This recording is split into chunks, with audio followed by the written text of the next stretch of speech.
Hello everyone, कैसे हैं आप लोग। आप में से कई लोगों ने टाइम स्लिप, टाइम ट्रेवल और पैरेलल्स थिंग के बारे में तो सुना ही होगा और बहुत से लोग इसके बारे में बहुत कुछ जानते होंगे। साइंस कहती है कि ये सब कुछ मुमकिन है और ऐसा ही कुछ हमें एंडेस माउंटेन में देखने को मिलता है। एंडेस माउंटेन का बड़ा सा हिस्सा स्टोन से भरा हुआ है, जिसे हम स्टोन फॉरेस्ट कहते हैं। इसका पूरा नाम मार्काशुशी स्टोन फॉरेस्ट है। जब हम इन स्टोन्स को ध्यान से देखते हैं ना, तो ऐसा लगता है इनके ऊपर कोई पैटर्न सा बन रहा है, किसी इंसान या जानवर का चेहरा बना हुआ है। कभी कभार ये भी लगता है कि ये चेहरा बना नहीं है, एयर या इरोजन के चलते खुद से नहीं बना है, किसी इंसान ने बनाया है। साइंटिस्ट के हिसाब से ये सभी रॉक फॉर्मेशन 10,000 साल से भी ज्यादा पुराने हैं। जूलियोसी टेलो नाम के आर्कियोलॉजिस्ट ने इस जगह से बहुत सारी मिस्टीरियस थिंग के बारे में जानकारी ली और उनको खोजा भी था। उन्होंने इस जगह से कई सारी मम्मीज भी निकाली। जब ये सब कुछ चर्चा में था, तब यहाँ पर बहुत सारे लोग आके देखना चाहते थे कि यहाँ पर क्या क्या है और यहाँ पर क्या क्या पैरानॉर्मल थिंग हो रही हैं, और ये भी देखना चाहते थे कि यहाँ पर इंटर डायमेंशनल ट्रैवल पॉसिबल है या नहीं। वेल, ऐसा ही कुछ आगे जाके जब ये चर्चा में और हो गया, तो यहाँ पर बहुत सारे लोग कैंपिंग भी करने लगे और इसी दौरान एक ऐसी घटना हुई जो सबके होश उड़ा देगी। एक डॉक्टर सेंटिनो नाम के आदमी के पास एक पेशेंट आई जिसका आधा शरीर पूरा पैरालाइज हो गया था। ऐसा लग रहा था कि वो किसी चीज के कारण, जैसे टाइम स्लिप के जरिए, वो पैरालाइज हो चुका है।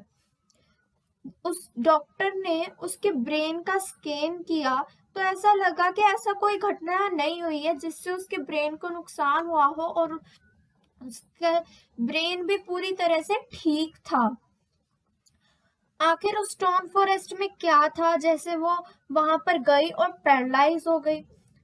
और जब डॉक्टर ने उससे पूछा कि ऐसा क्या हुआ, तो जो उसने अपनी कहानी बताई तो सबके होश उड़ा देगी। उसने बताया कि वो अपने दोस्तों के साथ वहां पर कैंपिंग पे गई थी और रात के टाइम जब वो उस फॉरेस्ट को एक्सप्लोर कर रही थी, तब उसे उस फॉरेस्ट में एक कैबिन दिखा, एक पत्थर से बना हुआ हट टाइप का कैबिन, और उसके अंदर से नाचने गाने की आवाज आने लगी।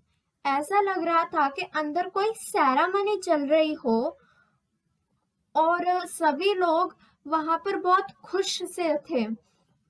तो वो वहां पर जाने के देखना चाहती थी।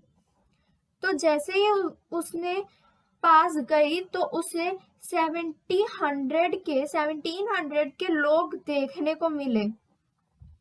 और जब वो उस गेट के पास पहुंच गई तो उसके पास जाते ही उसका बॉडी जकड़ गया। ऐसा हुआ कि वहां पर किसी चीज में या वो पोर्टल में वो जम चुका हो। वो पोर्टल उसे अपनी तरफ खींच रहा था। और बाद में जब उसकी फ्रेंड्स आई तो उन फ्रेंड्स ने उसको अपनी दुनिया की तरफ खींचा, लेकिन जो उसका आधा बॉडी था वो उस पोर्टल में फिर जा चुका था। लेकिन जब वो बाहर खींची गई तब उसका आधा बॉडी पूरा पैरालाइज हो चुका था। उसकी बॉडी का जितना हिस्सा उस पोर्टल के अंदर गया वो स्पेस टाइम के चलते जम चुका था, या फिर हम कह सकते हैं वो पैरालाइज हो चुका था।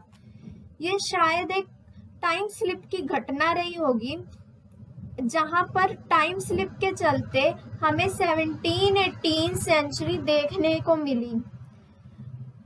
उसी जगह पे टाइम सेरेमनी चल रही होगी और जब वो उस जगह पे थी और वो फीमेल है वो आज तक रिकवर नहीं हो पाई है।